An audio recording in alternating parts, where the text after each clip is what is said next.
turtles. There's only about 2,000 in the country left. And in Coromandel, look, there's another one here. In Coromandel, there's about 450 of them. She's just setting up a boundary to protect the eggs. The eggs are up on there, and it takes about 4 weeks for them to hatch. Isn't that cool? Oh, do you see them? So if we come back in 10 days, there might be baby birdies running around. Do you see?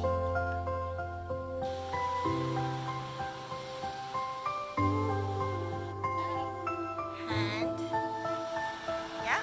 We're waiting for our food, Kyra. Number 2.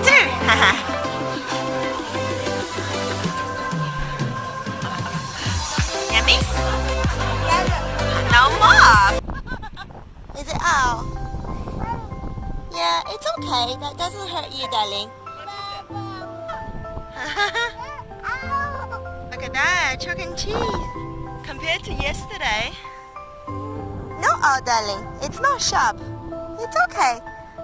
Come on. Not scary.